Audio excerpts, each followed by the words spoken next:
G'day crew, the humble toilet roll. When we're finished with the toilet paper, these usually go in the recycle bin, but you can use them in your garden.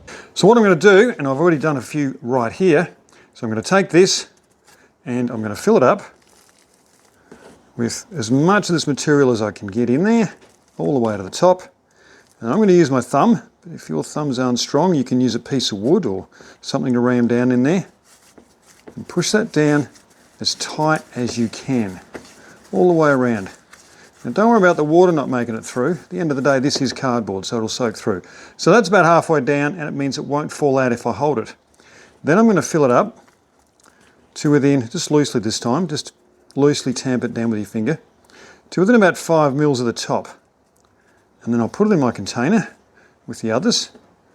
I'll keep going until I've done all of those, and then we will plant them out. Okay, so our next step is to simply plant them. So that's an easy one. Just remember when you're planting anything out, 2 to 3 seeds in each one, and that's because they're not all going to germinate. So we've got squash. These are commercial cucumber seeds. And last but not least, we have Brussels sprouts.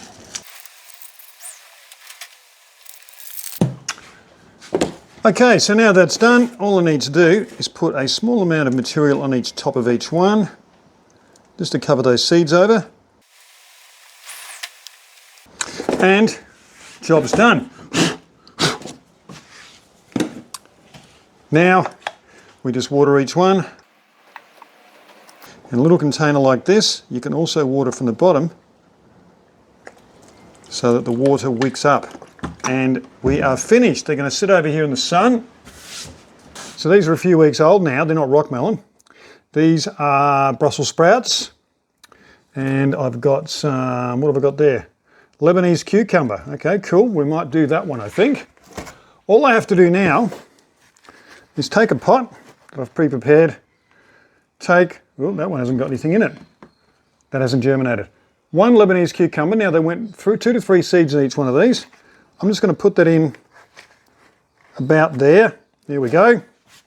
Getting dirt everywhere. And I will just top fill around that. Now what this means when you do it this way is you're not having to transplant seedlings, which can damage the roots. So the cardboard breaks down in moisture, and what will happen is this thing will just continue to happily grow, and it will outgrow the cardboard. It'll break the cardboard down, which will then compost down. In fact, if you have too many of these, you put them in your compost bin. Cardboard's a great thing for your compost bin. There you go. Nice and simple. I'm making a mess. That's right, that's what gardening's all about. Bit of water in that one. It's already fairly moist. I'm going to stick it outside. With any luck, I'll have Lebanese cucumbers to eat in a couple of months. There's your tip for today. See ya.